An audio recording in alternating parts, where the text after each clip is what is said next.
ناظرین، ہمیں جوائن کیا ہے جناب ڈاکٹر تیمور رحمان صاحب. بہت سے تعارف کے حوالے ہیں ان کے، تدریس سے منسلک ہیں، معیشت کے استاد ہیں، فلسفے پر گہری نگاہ رکھتے ہیں، خاص طور پر ڈائلیکٹیکل میٹیریلزم پہ بھی جو ہے اس کے بھی استادوں میں سے ایک ہیں. بہت شکریہ ڈاکٹر صاحب، آپ نے ہمیں وقت دیا اور زحمت کا بہت معذرت. ڈاکٹر صاحب، میں بنیادی سوال پہ آتا ہوں کہ یوں لگتا ہے کہ ہم نے بڑی محنت سے اپنی معیشت کا حلیہ بگاڑا ہے اور ہم ایک ایسی نہج پہ اب پہنچ چکے ہیں کہ جو سلیوشنز ہیں وہ بھی نان سلیوشن بن گئے. میں مثال دے دیتا ہوں کہ اب آئی پی پیز والے خوف زدہ ہیں کہ اللہ نہ کرے کہیں سے یہ سولر نہ آ جائے یا ونڈ انرجی نہ آ جائے. تو ہم اس کویگمائر سے کیسے نکلیں گے ڈاکٹر صاحب؟ بہت شکریہ جی، اور کوئی زحمت کی بات نہیں، آپ نے بلایا ہے. It's an honour for me. I P Ps نے تو آپ کو پتہ ہے کہ پبلک فائنانس کا بیڑا غرق کر دیا ہے. تقریباً 1.3 ٹریلین روپیز ہمیں ان کو پے کرنا پڑتا ہے سالانہ، اور پیمنٹ بندہ کر بھی دے اگر کوئی چیز ایسی ہو جو کہ استعمال کی جا رہی ہو، مگر یہ کیپیسٹی پیمنٹس ہیں، یعنی کہ یہ وہ پیمنٹس ہیں جس کے عوض ہم بجلی بھی نہیں ان سے خرید رہے. آپ ٹھیک کہہ رہے ہیں کہ سولر پینلز کی وجہ سے آئی پی پیز اس وجہ سے گھبرائے ہوئے ہیں کیونکہ جو لوگ سولر پینل لگا رہے ہیں، پھر حکومت کو یہ خدشہ ہے کہ وہ حکومت کی آئی پی پیز کی بنائی ہوئی مہنگی بجلی خریدیں گے نہیں. اور ویسے یہ ان لائکلی ہے اس وقت، کیونکہ جو اوور آل سولر پینلز کی اس وقت گرڈ ہے پورے پاکستان کے اندر، وہ ایک میرے حساب میں تقریباً 1 میگا واٹ کے قریب ہوگا یا something to that extent. It's not so significant کہ وہ ایک بہت بڑا ڈینٹ کرتے. تو مگر اس میں جو ایشو ہے وہ یہی ہے کہ وہ چاہتے ہیں کہ جو کیپیسٹی پیمنٹس ہیں وہ ملتی رہیں. اس معاملے کو ٹھیک سر اسی طرح کیا جا سکتا ہے کہ یا تو آئی پی پیز کے ساتھ ری نیگوسیٹ کیا جائے کانٹریکٹ. اگر وہ ری نیگوسیٹ کرنے کے لیے تیار نہیں تو حکومت جو ہے اس کے پاس یہ استحقاق ہے کہ وہ ان کو آڈٹ کر سکتی ہے، وہ ان پہ نئے ٹیکسز لگا سکتی ہے، وہ ان کو چیک کر سکتی ہے. ان کے انوائرمنٹل اور لیبر ریگولیشنز کے حوالے سے حکومت کے پاس بھی کئی ہتھیار ہوتے ہیں، کئی طریقے ہوتے ہیں. اگر وہ کوئی کام کرنا چاہے تو وہ کر سکتی ہے. اچھا ڈاکٹر صاحب، 4.5 پہ 80 پیسے میں نے ٹیرف نکالا، یہ انڈیا کا چند کلومیٹر ادھر ہے جی. اچھا، اس کے بعد میں یقین کیجئے میں 2012 سے اپنے شوز میں یہ شور مچا رہا ہوں. پہلے تو یہ ٹیبو تھا، اس پہ بات کرنا ہی جو ہے وہ گناہ کبیرہ سمجھا جاتا تھا. آج برکس نکل چکا ہے ہمارا. تو اس کے بعد تو اس کو میں نے ڈاکٹر اکرام سے بات کی تھی تو انہوں نے کہا کہ یہاں آپ وہ ہے وہ بٹھا دیں، جا کے اپنے گورنمنٹ کے بندے بٹھا دیں، کیونکہ اس میں تو معاملہ ڈاکٹر صاحب یہ بھی ہے کہ ان پٹ بھی ہم دیتے ہیں اور وہ سسٹم بھی ان پلیس نہیں ہے جو یہ اسرٹن کر سکے کہ ان پٹ کتنا خرچ ہوا. خریدا بھی ہم نے ہے اور وہ مارکیٹ میں بھی بکنے کی باتیں ہوتی ہیں. ڈاکٹر صاحب جی، یو آر ایبسلیوٹلی رائٹ، 100% آپ ٹھیک کہہ رہے ہیں.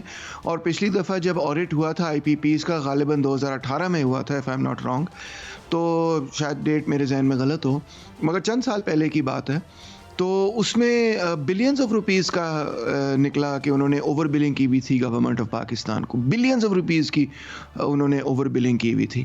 تو ڈیفینیٹلی گورنمنٹ کو جا کے پتہ کرنا چاہیے، آڈٹ کرنا چاہیے ان کو دوبارہ سے کہ جو ہمیں یہ بل بنا کے پکڑا دیتے ہیں وہ درست ہے بھی کہ نہیں. آپ نے یہ بالکل بات صحیح کی. دوسرا، آپ نے انڈیا کی بات کی، بنگلہ دیش کی بھی اگر آپ ڈیٹا دیکھ لیں، ریجن میں ڈیٹا دیکھ لیں، بنگلہ دیش نے تو باقاعدہ ایک پالیسی بنائی ہوئی تھی کہ ہم نے جو ہے نا ہر جگہ پاور کو پہنچانا ہے، اور اس میں پبلک پرائیویٹ انہوں نے پارٹنرشپ کی ہوئی تھی. مگر انڈیا میں بھی ایسے ہے، مگر دونوں کنٹریز نے یہ نہیں کیا کہ مکمل طور پہ پاور سیکٹر جو ہے جس طرح ہم نے کیا کہ ایک طرح بالکل گروی رکھوا دیں آپ نجکاری کے یا نجی بزنسز کے، جس طرح ہم نے اس پاور سیکٹر کی پرائیویٹائزیشن کی. خاص طور پہ جو اسٹیٹ گارنٹی کا معاملہ ہے، وہ سوورن گارنٹی جس کو ہم کہتے ہیں، اس کا معاملہ ہے، یہ بہت ہی زیادہ پرابلمیٹک ایشو ہے جس کی وجہ سے ہم نے نقصان کیا. دیکھیں جی، منڈی کے اندر آپ اگر ایک بزنس سٹارٹ کریں، اگر آپ اچھا بزنس نہیں کریں گے تو آپ کو منافع نہیں ہوگا، آپ کو نقصان ہوگا. اور اگر آپ اچھا بزنس کریں گے آپ منافع کمائیں گے. مگر آپ غور کریں کہ آئی پی پیز کبھی بھی جو ہے وہ نفع نہیں کر سکتی، وہ ہمیشہ منافع ہی کمائیں گی. اس کی وجہ یہ ہے کہ ان کو سوورن گارنٹی دی ہوئی ہے. یہ تو رولز آف کمپٹیشن کے خلاف ہے، یہ تو مارکیٹ کے اصولوں کے خلاف ہے کہ کوئی نجی بزنس کر رہا ہے اور گورنمنٹ اس کو گارنٹی کر رہی ہے کہ آپ کو اتنا منافع ہر سال ملے گا ہی ملے گا. تو بالکل ہی کمپٹیشن کے اصولوں کے خلاف ہے.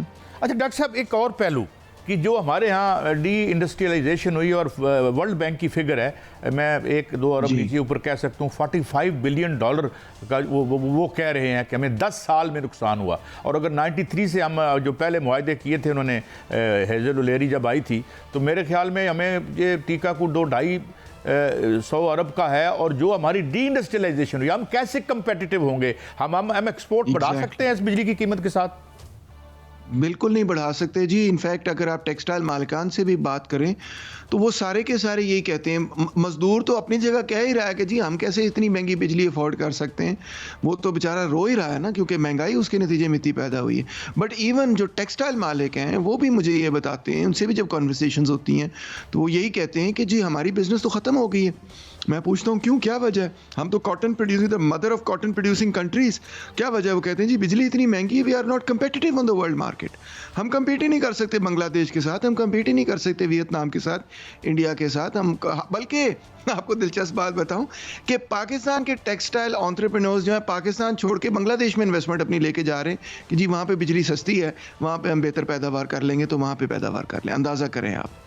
سو یہ جو ورلڈ بینک اور اولیری وغیرہ نے آ کے یہاں پہ کہا کہ دس is the best, Pakistan has the best energy policy. یہ بیسٹ انرجی پالیسی پاکستان کے لیے نہیں تھی, یہ best energy policy independent power producers کے لیے ضرور تھی. اور ہمیں بھی دیکھنا چاہیے کہ جب یہ ورلڈ بینک کے نمائندے اور اسٹیٹ ڈپارٹمنٹ کے نمائندے ہمیں آگے کہتے ہیں یہ بیسٹ پالیسی ہے, تو کیا وہ یہ کہہ رہے ہیں کہ وہ آپ کے مفاد کے لیے بیسٹ پالیسی ہے, یا وہ یہ کہہ رہے ہیں کہ یہ ہمارے مفاد کے لیے بیسٹ پالیسی ہے؟ میرے تو خیال میں it is the latter. Doctor صاحب, میں نے ڈاکٹر اکرام کو دوبارہ میں کوٹ کر رہا ہوں, ملیشیا نے جب ہاتھ ڈالا ان کو, مہاتیر محمد نے, تو انہوں نے وہاں پہ بجائے کنٹیسٹ کرنے کے وہاں سے بھاگ ہی گئے وہاں پہ. تو یعنی یہ تھا. لیکن اب سوال یہ ہے کہ ہم کوئی اور افورڈ کرنے کے, اب ہم جس نہج پہ پہنچے ہیں, 2 باتیں میں آپ سے پوچھنا چاہتا ہوں. ایک تو یہ کہ یہ جو بجلی کے بل آنے والے ہیں, یہ لگتا نہیں ہے کہ جن چیزوں پہ سیاست ہو رہی ہے یہ پیچھے رہ جائے گی, اور جو عام آدمی ہے وہ ممکن ہے, حالانکہ اس کا کوئی آنسو پوچھنے والا نہیں ہے, تو یہ ہمارے امن و امان کے لیے بھی مصیبت نہیں بن سکتی اگلے 2-4 مہینوں میں جو گرمیاں آ رہی ہیں؟ جی آپ بالکل صحیح کہہ رہے ہیں. پہلی بات تو میں آپ کے ناظرین کو یہ بتانا چاہوں گا کہ ایک زمانہ تھا کہ جب پاکستان کے اندر اکثریت آئی پی پیز جو تھیں وہ فورن اونڈ کمپنیز تھی, ہپکو وغیرہ جیسے اینڈ سو آن. اور ابھی بھی ہمارے پاس کئی چائنیز کمپنیز ہیں. مگر ایک دلچسپ بات جو اکثر لوگ نہیں جانتے وہ یہ ہیں کہ یہ تو آپ کو پتہ ہے 93 میں 95 میں پالیسیز وغیرہ بنی تھیں ساری, تو اب تک آ کے یہ کئی پاکستانی بزنس مین ہیں جو آئی پی پیز بنا چکے ہیں. میاں منشا وغیرہ بہت سارے بڑے بڑے جو پاکستانی بزنس مین ہیں, اصل میں میجورٹی پاکستانی آئی پی پیز اب پاکستانیوں کی آئی پی پیز ہے. یہ بڑی دلچسپ بات ہے. دوسری بات آپ کو اس سے بھی اور دلچسپ بتاؤں کہ آئی پی پی کی پالیسی اتنی خراب ہے, اتنی بائسڈ ہے کہ گورنمنٹ نے بھی اپنے آئی پی پیز بنا لیں تاکہ وہ گورنمنٹ سے کیپیسٹی پیمنٹس لے سکیں. It is the most insane thing that one can ever imagine. آپ سوچیں. سو اس کا مطلب یہ ہے کہ جہاں تک یہ ہمارا خوف ہے کہ جی اگر ان پہ ٹیکس لگا دیں گے, ان کا آڈٹ کریں گے تو یہ بھاگ جائیں گے, ایسا نہیں ہے. یہ پاکستانی سٹیزنز ہیں, یہ پاکستانی ہی کیپٹلسٹ ہیں. اور آپ دیکھیں پہلے بھی انہوں نے 2 دفعہ رینیگوسیٹ کیا ہے. غالباً 2015 کے اندر بھی انہوں نے یہ ایکسیپٹ کیا کہ ڈالر کی جس ویلیویشن ہے اس پہ ڈالر کو 145 روپیز پہ فکس بھی کروایا گورنمنٹ آف پاکستان نے. ایک اور دفعہ بھی ان سے رینیگوسیشن ہوئی, پھر ان کا آڈٹ بھی ہوا. جب آڈٹ ہوا ان پہ جرمانہ بھی ہوا, وہ بھی انہوں نے ادا کیا اینڈ سو آن. سو ایسا نہیں ہے کہ اگر حکومت ان پہ پریشر ڈالی بس یہ بھاگ جائیں گے اور پتہ نہیں کیا ہو جائے گا. It's not like that. Government کے پاس پاور ہے, بس یہ مسئلہ ہے نا کہ سر یہ بڑے پاورفل قسم کے لوگ ہیں اور گورنمنٹ کو انہوں نے کنونس کیا ہوا ہے کہ بس یہی ٹھیک ہے. بٹ آپ نے ریالٹی بتائی ہے. ریالٹی یہ ہے کہ مہنگی بجلی کی وجہ سے ایکچولی پاکستان ڈی انڈسٹریلائز کر رہا ہے. یہ آپ نے بالکل صحیح اعداد و شمار بتایا ہے. یہ پرویز طاہر صاحب کی رپورٹ جو مرحوم ہمارے گریٹ اکانومسٹ تھے, ان کا ڈیٹا آپ اٹھا کے دیکھ لیں کہ پر کیپٹا ٹرمز میں اور جی ڈی پی کے جس کو ہم کہتے ہیں اسٹرکچر آف دی اکانومی کے ٹرمز میں ایکچولی لارج اسکیل انڈسٹریز پیچھے کی طرف جا رہی ہے in terms of the size of the economy as well as in terms of per capita output. تو یعنی کہ پاکستان ڈی انڈسٹریلائز کر رہا ہے, اور اس کی صرف اور صرف جو مین سب سے بڑی وجہ ہے نا سر, وہ آئی پی پی پالیسی ہے.